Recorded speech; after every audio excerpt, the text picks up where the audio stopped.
If you've ever jammed with other musicians, you know how much fun it can be. You probably also know how frustrating it is when someone comes to your jam session with way too much aggression, no instrument in their possession, or once you get playing, messes up every chord progression. These musicians give the impression that annoying you is their profession. In this video, I'm going to talk about 6 musicians you never want to jam with. These buffoons take what should be a fun afternoon and soon ruin every tune that you're doing. Whether they play the spoons or a contrabassoon, to the frustration they bring, no one is immune. I hate to pop your balloon, but unless you're a cartoon living on the moon or in some old western spittoon-filled saloon, you're going to encounter a typhoon of these annoying instrument-playing goons. Number 1. Soloist. As highly skilled as these musicians may be, they constantly feel the need to prove their ability. But not to you or anyone else you guys are jamming with, only to themselves. No matter how many dirty looks you all shoot in their direction, no matter how many times they get told that every intro, outro, verse, bridge, and chorus doesn't need its own solo, it doesn't seem to matter. The soloist is gonna solo. It's just what they do. So what you do is tell him to go and never again show off, because you know he'll just continue the blow off and then throw in a random staccato arpeggio or legato flow. So you tell the schmo to go, and now his soloing will truly be done in solo. Because when he asks to come to the next jam session, you all say hell no. Now, there's nothing wrong with a well-placed guitar, drum, keyboard, or other instrument solo. Hell, even bass solos have their place, occasionally. But what has no place in any jam session is some show-off musician who feels the need to throw in flashy guitar licks, 128th note keyboard runs, or highly syncopated drum fills every 5 seconds. Yet we all know that person. There's always one in every group of jamming musicians. And if you don't know who that person is in your group, it's likely you. If you're a drummer, quit adding 4-minute outro fills to the end of every 3-minute jam song. Not every song needs a trash can ending. If you're a guitarist, stop trying to sneak as many notes as possible between each syllable the vocalist spits out. Not every line needs a fancy guitar lick. And if you're a bassist, stop throwing random slaps into every measure of every bass line.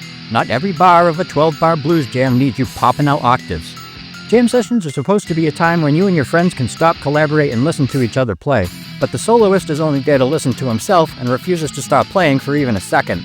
Not only will he solo during silences and throughout entire sections, he'll even solo over your solo, and then have the nerve to ask, "Did you hear that quick, sick lick I threw in there?" Of course you heard it. You heard it and the other 25 unnecessary licks that added nothing to the song because the soloist always cranks his shit up to 11 before cranking out the flashy playing. Soloists like to show off, and while nobody likes a show at all, even more annoying is the know-it-all. Number 2. Theorist. You might be able to shred your way up and down your fretboard, keyboard, or whatever board at like 50 notes per second. But unless you can name and explain every single note, mode, and technique you use to do so, the theorist won't be impressed. However, he will be thrilled if you can't, because then he gets to explain in a condescending tone all the trivial music theory behind your playing. That's what theorists live for. Not to play music, but to show off how much they know about it. If theorists spent half the time practicing their instrument that they do study in music theory, they'd be great musicians. And a lot less annoying too. Because then they might actually have the chops to contribute to the jam session instead of just trying to explain shit no one else cares about between songs. Does the drummer really need to know the difference between Lydian and Locrian modes? Of course not. But the theorist is going to whip out a pad, draw a circle of fifths, and explain it to him anyway. And you, if you have to hear one more time about some freaking Phrygian mode, you're finally going to flip the fuck out and tell your theorist friend to fuck off. Jam sessions are a time for expressing and feeling, not learning and thinking. They're about vibing, not describing. Nothing ruins a vibe quicker than some theorist nitpicker picking apart your picking technique with a condescending snicker. The only way you're going to get through the jam session is with a bottle of hard liquor. Fortunately, if this next musician is at the jam, and he will be because there's always at least one, you're in luck. He's always got booze on him, and in him, and often all over him. Number 3. Escapist. If you call me up and say, "Hey bro, want to come over and jam this afternoon?" I know you're inviting me over to play music. But when you call your escapist friend, what he hears is, "Hey bro, want to come over this afternoon to get as fucked up as possible?" That's because the only jamming the escapist is ever interested in doing is jamming as many substances into his body as humanly possible. Escapists might not be so bad to deal with at the beginning of a jam session, but fast forward about an hour, or 8 beers and 2 joints later, and they're all over the place. The wrong place. Wrong key, wrong time signature, wrong everything. But the escapist is vibing hard, feeling the music, so he doesn't care. He's in the zone. Or so he thinks. In reality, he's just so zoned out that he hasn't yet realized the song ended 7 seconds ago and is the only one still playing. Ironically, since so many musicians love to party, it's practically inescapable that there will be at least one escapist at every jam session. And since you can't escape the large plumes of THC vapor they keep blowing in your direction, after a couple of hours, you're just as messed up as them. Now it's the munchies you can't escape. so you spend the remainder of the jam session jamming Funyuns, Pop-Tarts, and whatever other snacks you can get your hands on into your face. Escapists like to escape reality. I mean, I don't blame them. Reality bites. But the only thing this next musician is trying to escape is having to play songs as they're supposed to be played. Number 4. Improviser. This musician you never want to jam with has a lot in common with the soloist. They both throw in riffs, fills, and other shit that doesn't belong. But unlike the soloist, the improviser isn't trying to show off. He's all about the music and tries to take it to a new level by adding awkward jazz chords, syncopated beats, and other unnecessarily complicated crap even when you're just trying to jam out Smoke on the Water. The improviser doesn't care about making a good impression. All he's trying to do is elevate the jam session. But he'll just mutilate and decimate it with his experimental obsession. From the song he'll deviate and create a weird chord progression, each played in rapid succession.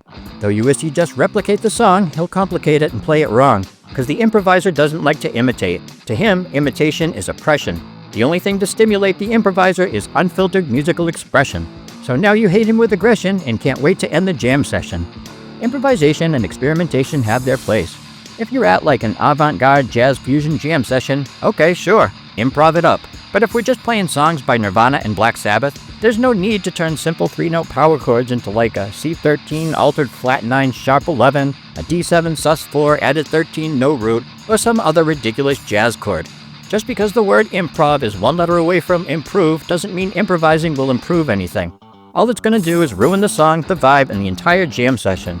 Then, next time your friends get together to jam, they'll be the ones doing the experimenting. But not with the music. With a new member they invited to replace you after you tried turning Come As You Are into a bebop fugue in 11/8 time the last time you guys got together. Number 5. Borrower. We've all forgotten to bring something somewhere at some point. It happens to the best of us. But it also happens to the worst of us, and it happens to them all the time. I'm talking about the borrower. This is the guitarist who forgets to bring a strap, capo, and picks, the drummer who forgets his tuning keys and sticks, or the bassist who accidentally left his bass in its case at his buddy Nick's out in the sticks. Borrowers always forget something. Always. If it was a once-in-a-while thing, that wouldn't be so bad. But they're always asking to borrow something. And then they often have the nerve to complain about it. When your bassist friend fucks up a song, even though you let him borrow your $5,000 Federa bass, he says something like, "If I had my Squier P bass, I wouldn't have messed up that last part." First of all, yes you would have. And second, you didn't just mess up the last part. You fucked up the beginning and the middle too. And it ain't the bass's fault. If only you could borrow a new friend, one who shows up with all the gear needed to jam, you wouldn't need to constantly be lending out your gear. But at least the borrower knows when to shut up and play, which makes him less annoying than this next person any day. Number 6, the talker. I don't even really have to talk about the talker. You already know exactly who I'm talking about. This is the dude who never ever shuts up.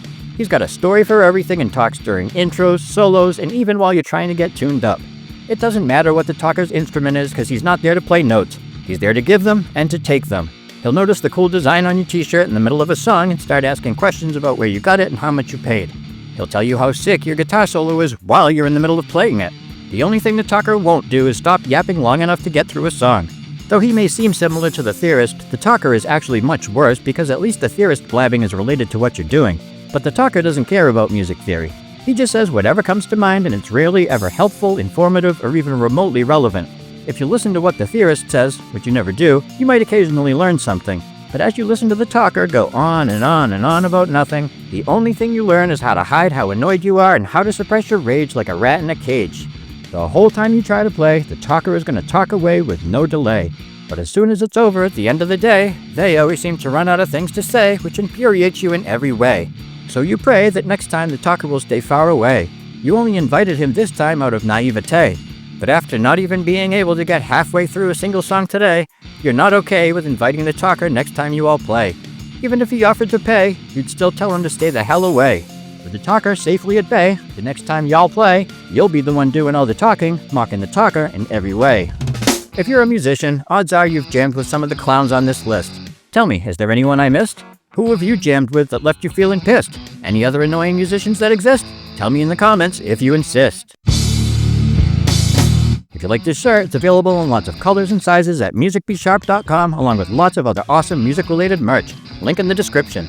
And if you'd like to hear some of my music, check out my album Denialism, or search for this dude on Spotify, YouTube, or wherever else you listen to music.